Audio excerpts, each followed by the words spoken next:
All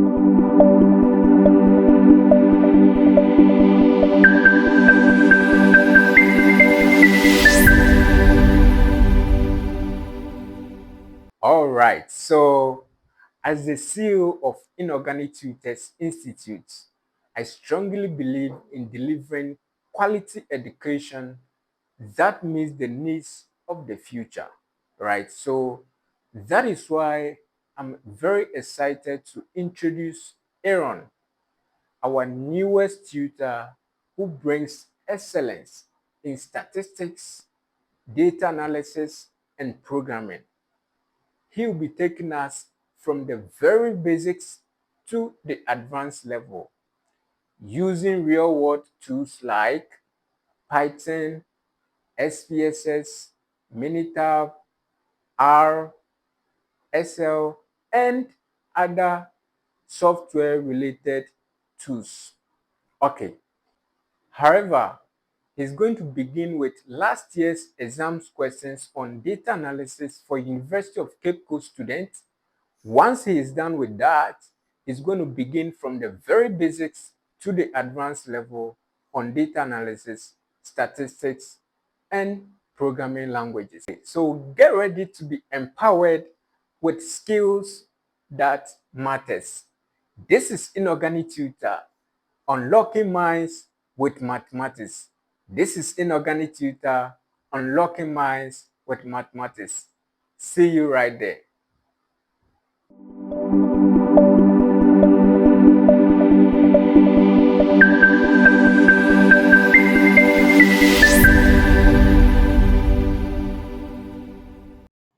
Hi, I am A-aRon, your instructor for this course. In this course, we will break down data analysis step by step using multiple programming languages to help you build real and usable skills in this data-driven world. So today's section is basically going to be a tutorial section. We're going to answer one or two questions and deepen our understanding when it comes to basic terminologies and basic explanations in data analysis. You'll be seeing a lot of our programming language, SPSS, Minitab, Python activities on this course. Okay, so today's section will briefly talk about R, SPSS, Minitab, how the environment looks like, and the basic things you have to know before we kickstart the course. Alright, so among these softwares we'll be learning, they come in different forms. Alright, so we have the R, the Minitab, SPSS. They have some similarities and some differences. Okay, so with the R is an open source programming language. Okay, but Minitab and SPSS are proprietary in that it's for sale. Also, in R, you are tasked to type every single command you want to run. Okay, there is no button for you to click, select, and run analysis. Every analysis you do, you have to code, write it yourself, and then run. But in the case of Minitab and SPSS, you have buttons, you have tabs containing almost all the known statistical analysis that we use in our daily analysis. Okay, so in the SPSS Minitab, it's a bit easier when it comes to the analysis. When you want to do maybe an ANOVA, you go to the tab, you click, you select the ANOVA you want to do, then you get your results. By the case of the R, you have to write your code, input everything, then you run before you can get your output. So in summary, R is a coding-based open source language. Okay, Minitab and SPSS have a graphical user interface that allows easy analysis by giving you the opportunity to click the type of analysis you want to do. Yeah. And from what I've said so far, I think one common similarity our Minitab and SPSS have in common is that they are used for analysis. Okay, that's a common similarity you can have between our Minitab and SPSS. Though they have their special use cases, in common, they are all used for statistical analysis. Okay, so we continue.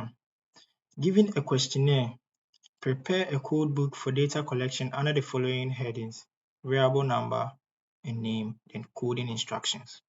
Okay, so coding used here is not like writing your Python codes, your R codes, okay? But in this case, it talks about representing qualitative data points, okay, in numerical ways, so that this especially software like Minitab will be able to treat and accept these numbers in your analysis. Because anytime you input your data into Minitab and then your columns in which you are targeting contains text or contains qualitative data, Minitab tends to ignore that column and doesn't allow any analysis on that. So in this code book, you write your qualitative data that you'll be taking, then assign numerical values to represent them. Note that these numerical values you've assigned doesn't hold any weight, doesn't mean anything. So you cannot do some kind of analysis like central tendencies, where you're going to calculate the assigned values and then you tell me the mean is this, the variance is that. No, all those calculations are wrong. They're just giving a numerical representation. So in case you're taking a survey and you prepare a questionnaire where you have the gender, of the participant, the age, okay, and so on. So you know that when you ask the gender of a participant, you are expecting to see male, either male or female, okay? So these answers, male and females, are qualitative data points, right? So in case you want to know the total number of males, the total number of females, then you cannot work directly with the qualitative data when you are using Minitab. This is where the code book is very important. So you create your nines table where you have your variable number, your variable name, and a coding instruction. Okay, so you have something like variable number, you have your variable name, and then your code. Okay, so you first ask the gender of the participant. So that variable is the first variable, and then you move on to your variable name, gender. So gender, since it's a single word, you can maintain it and say gender, okay? And the code depends on the response you are taking. So under the variable name gender, we expect two answers exactly, because you and I know that we have males and females, okay? So we can either, as analysts, assign the variable 1 to male. So you just say male equals 1, okay? And then females equals 2.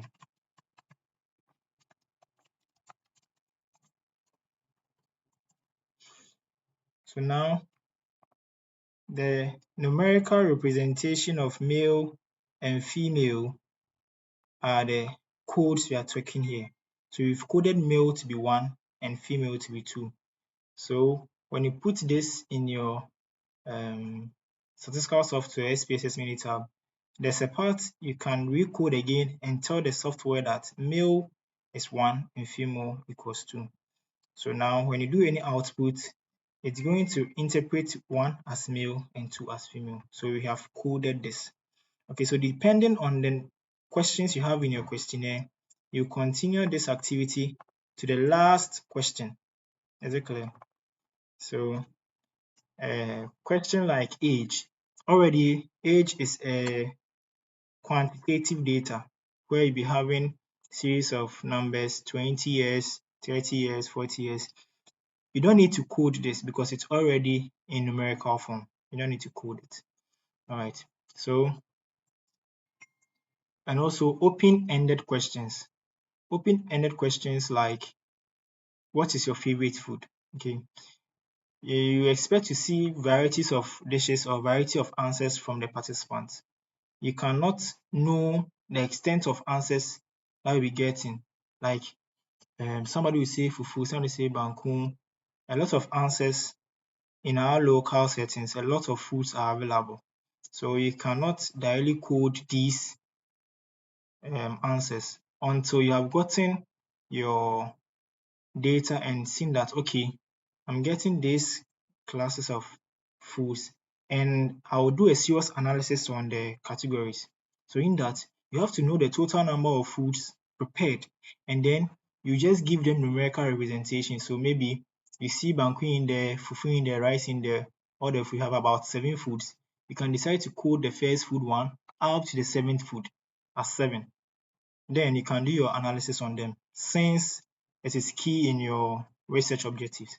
Do you understand? So open-ended questions are hardly coded. If not, you have to take the stress, code every single answer you get and work with it. Sometimes too, you can just look at them and group them based on the kind of nutrients you're getting from. Maybe so carbohydrate foods, we group all carbohydrate foods at one side, we code them as one, all protein foods one side as two, like that. So it all depends on the analysis you are doing. So we've coded male, female 1 and 2.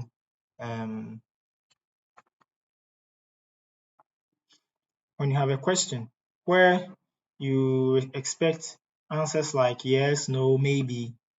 So maybe a question like, do you play football? So yes or no, right? So that variable will variable 2, and then a name. So variable name 2 has set of instructions. Okay, to name your variable, you should follow or consider some conditions. Okay, we cannot use every special characters in our naming. We don't space out the name. Okay, so I normally use the underscore. So let's say, do you play football? So I can just say play underscore football. So I understand this variable name as do you play football? Okay, but the moment you erase the underscore and you bring space, your variable name will not be accepted by SPSS, okay, because you have violated the condition that there should not be space in the variable name. So you can just make it one word, play football, or to make it readable, and I prefer using the underscore, so play football. We expect either yes or no from the respondent. So we can code yes as 1 and then code no as 2. Okay, so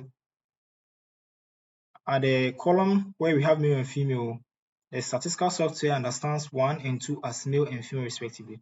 When it comes to the second variable, second column, play football, it also understands it as 1 as yes and 2 as no. All right. So it doesn't matter when you use 1, 2, 1, 2 throughout your code book. It doesn't conflict anything. Don't say that, oh, because I use 1, 2 here, I'm going to use 3, 4. No. Since these numerical values do not hold any relevance, you can just use them. Okay.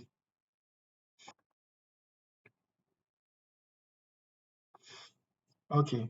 So in your questionnaire, maybe you'll be having a rating question. Okay. So maybe on a scale of 1 to 5, rate your maybe your favorite cartoon series. Okay. And then you have some series of cartoons. So maybe Moana, you rate Moana as 1. Maybe it wasn't really nice for you. You rate Incredible Hulk as let's say 5 because you loved the cartoons. Okay, so you have a lot of ratings over there. Since you'll be receiving different kind of rating, you can decide to code them. So in this case, maybe for the rate where you rate it as 1, you code the rating there as maybe not nice.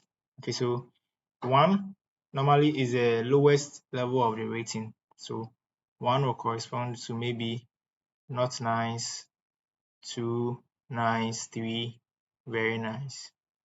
Okay, maybe 4 extremely nice. I'm trying to guess some questions. Okay, in that case, let's try this.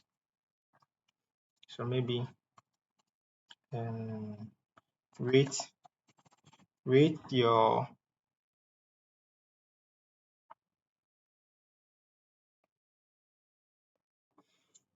right. Let me try to make it simpler. So you have some questions where you've been given disagree, neutral, and agree. Okay, you have to either choose disagree, neutral, or agree. Okay, and then in that case, when you circle disagree, your data point will have disagree at that particular question. When you circle neutral, you also have neutral. Then you circle agree to, you have that there. Maybe in your questionnaire you assigned numerical values to them already. So maybe under disagree you have 1, under neutral you have 2, and agree you have 3. Okay, so when you are coding them, you are going to assign disagree. You are going to assign disagree to be 1, neutral to be 2, and then agree to be 3. So in this case, the softwares interpret 1 in this case as disagree, 2 as neutral, and 3 as agree. Do you understand? Okay, so we move on. So ending this question, I want you to remember that for open-ended questions where you expect short answers or long answers, it's very difficult to code them until you need those answers or responses for serious analysis. You can either give them a range or categorize the various answers into some groups, and then you can code the groupings. Okay, maybe when you are expecting answers, that will either stand the sentiment of the the respondent, okay, on a particular product. So you can group responses which are positive into one group and name it maybe positive, negative into another group, negative, and then you can code them. Okay, so it's very difficult to code open-ended questions. So in code books, you're not going to add codings for open-ended questions since you cannot think about thousands answers where everybody is going to pick answer from there. Okay. Okay, so we move on to the next question. State the difference between R console and R studio, and then list the 4 panes in R studio. All right, so R is one of our major programming language we're talking on progress in this course. Okay, so you have the R studio and the R console. They are the same. Yes, they are the same. Produced by the same company. Okay, but R console is a basic version of the R package as a whole, and R studio is the advanced form. Yes, so one is a basic form and the other is advanced form. So the R console is a basic command line interface provided when you install R. Okay, so it allows users to type and execute R commands, but has limited features for script editing, data visualization, and project management. So when you're working on a very large data set where you'll be doing a lot of analysis, the R console or the R basic won't be a good friend for you. You will need to use the R studio. So if you are working on simple arithmetics, simple coding, then the R console can be your friend because you have your prompt lines to type in your codes and get your feedbacks. Okay, so practically speaking, the R console is some way difficult to use when it comes to editing your codes. Okay, so the R Studio is rather advanced in the sense that it has a lot of plugins, a lot of packages you can install and use them, but the R console or the R basic does not have that feature. For the R Studio is a little bit integrated compared to the R console. So in the R Studio, you are going to have interfaces with tools, okay, for writing your code, viewing your plot in case you plot any graph to visualize your data, okay. You can also manage your files, okay. You can just upload all your CSV files, all your Excel files in there, and it can manage them till you are done with your project. Okay. We have 4 panes in RStudio when you open RStudio.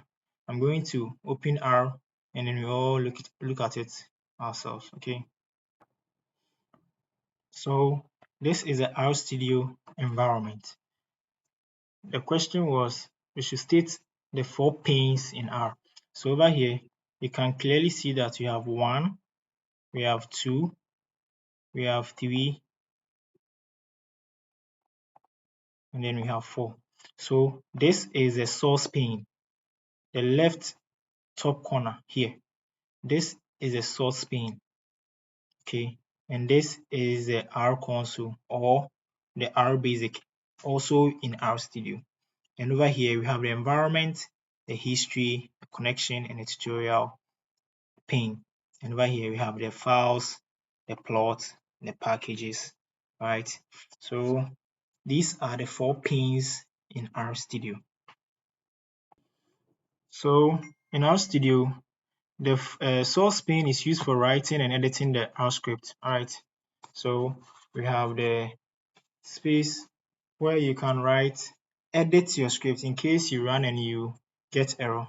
You can instantly go back, edit your code lines, debug, and now rerun. We do all that in the source pane, okay? And in the R console, it's like wherever you do or you execute a code in the source pane, it reflects in the console as well, right? And in the environment where we have the history panes and the rest, it displays our data frame, okay, the data you're working with, the let's say the CSV, the Excels, all the data you are going to work in your R Studio, you upload them there, right? And in the environment history pane, it displays the the plot, the file, the packages, the help, and the viewer pane. It helps us to view our plot. When we run a code that outputs a plot, we are going to see the plot there, okay? We are going to see all saved and then web-based viewers applications all in the files, plot, packages. And as we are rising from basic level to advanced level in R, we are going to be installing some packages that will help us in our analysis, okay? And to install packages, we do all those in the files, plot, and packages pane. All right. Okay, so interpret the following functions codes used in our software. Okay, so we have plot, correlation, absolute, ANOVA, and attach. So how do you use these functions in R? So the plot, as the name implies, is used for plotting a whole lot of charts that we use in data analysis. So it's used to create different types of graphs, example, scatter plot, line plots, bar charts, histogram, pie chart, okay? We use a plot function. Do you understand?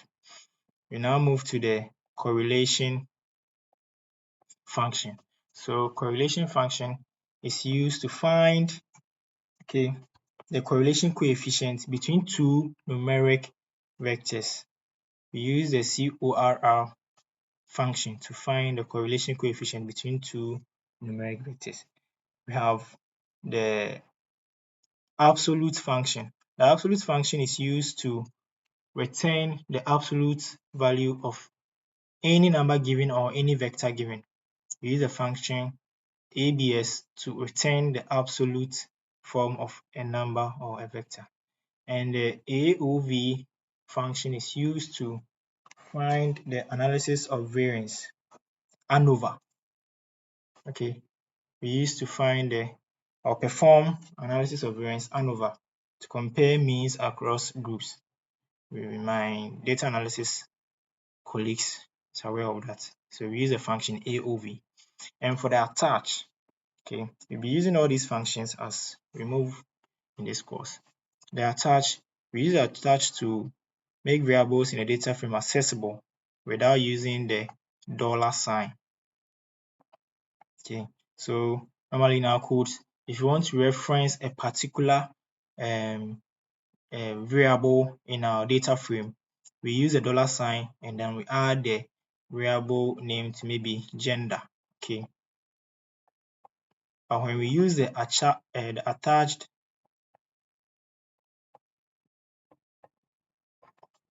function, we ignore this. We ignore the $sign, and we can use the variable name directly. Is it clear?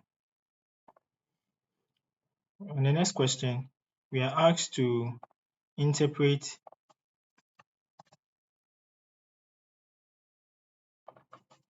a scatter plot.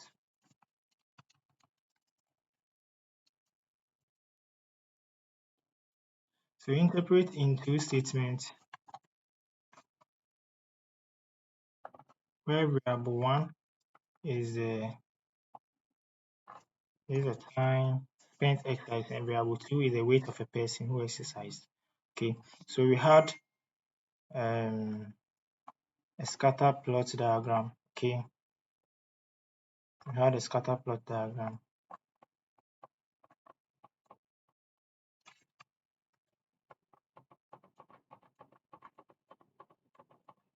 So we had a scatter plot diagram looking like this, and we are asked to interpret in two statements where variable 1 is the time spent exercising.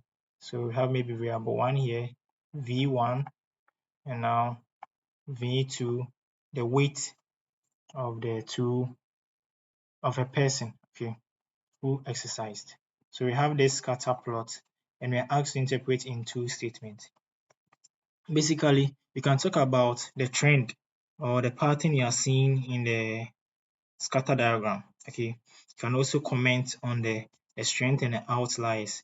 If there are outliers, you can comment on it, and if there are no outliers, you basically talk about the trend you are seeing. The strength. So describe the trend or pattern. Can we say that, oh, there's a clear linear pattern in this? Maybe we can join some lines that we deem as the best fit. A straight line. It should be a straight line.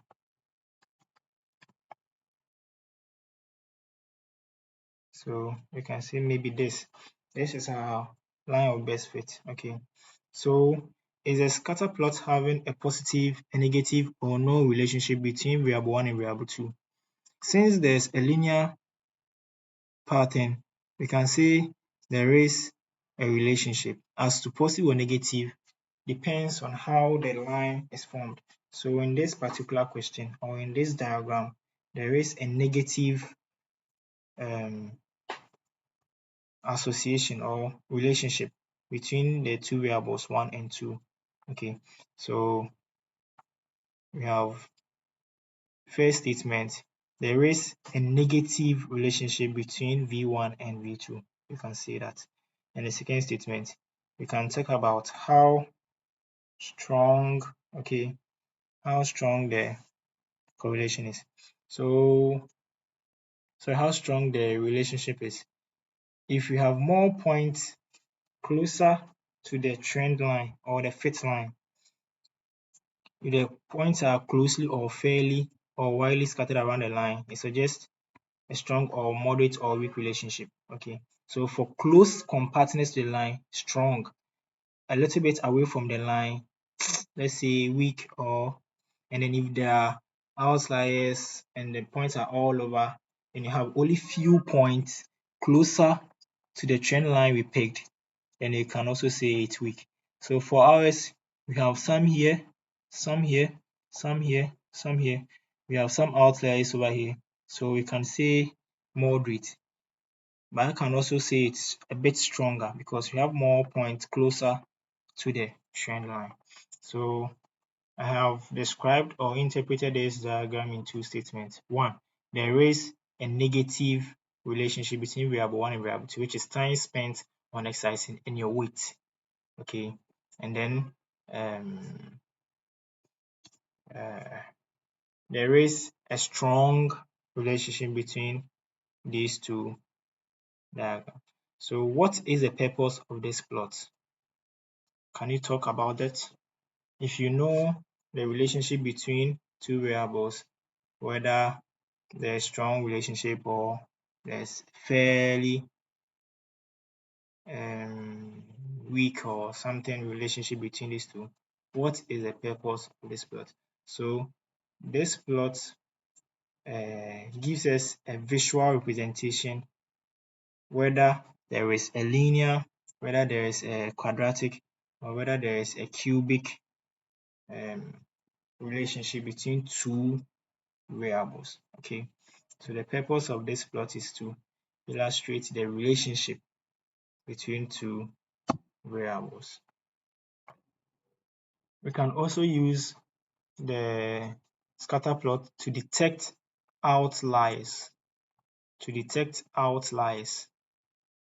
Okay, we can also talk about the strength of relationship, the direction, positive, negative, no relationship.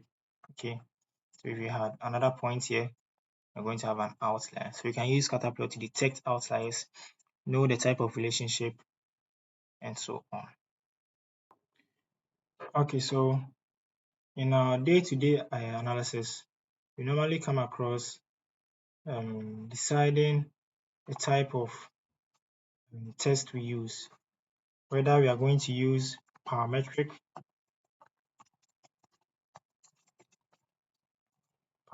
test or non-parametric test.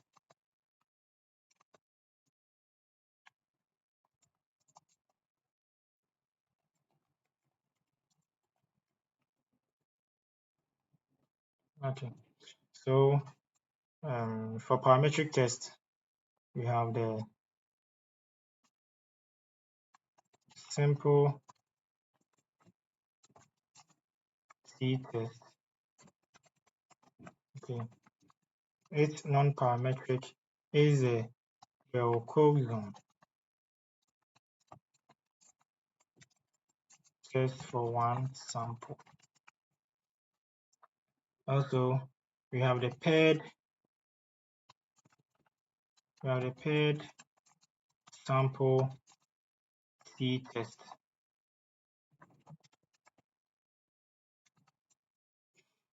Its non-parametric test is a same zone test. Okay, then we move on to unpaired sample t-test.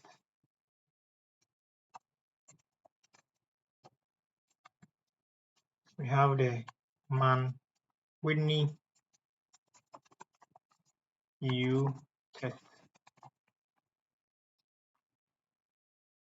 And for parametric test, one-way ANOVA. We have the Kruskal-Wallis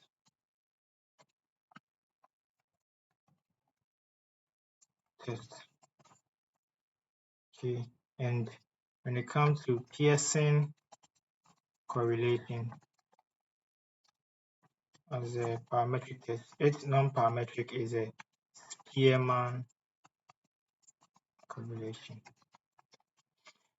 So we have assumptions, okay, for each of these parametric, each of these tests.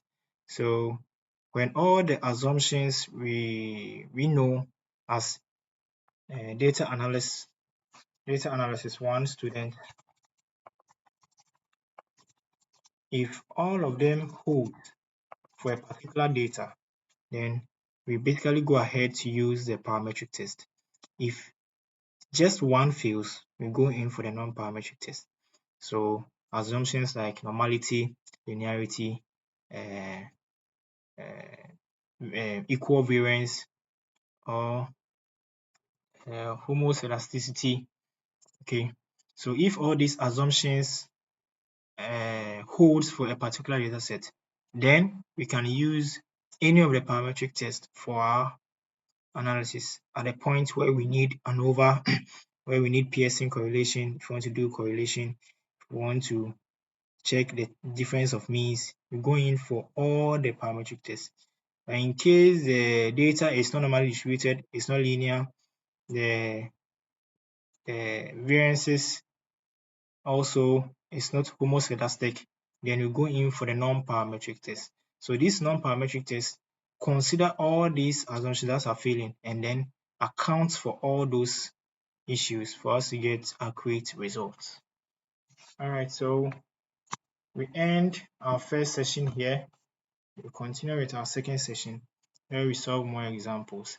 And from there, we start with our R, our Python, our SPSS and Minitab from basic level where even a basic school student can watch our videos and start coding, start analyzing some simple data sets.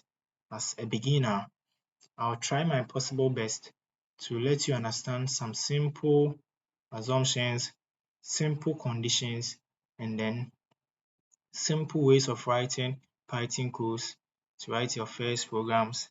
Okay, yes, so stay tuned and then anticipate for more educative videos on R, Python, SPSS, and Minitab. Bye bye.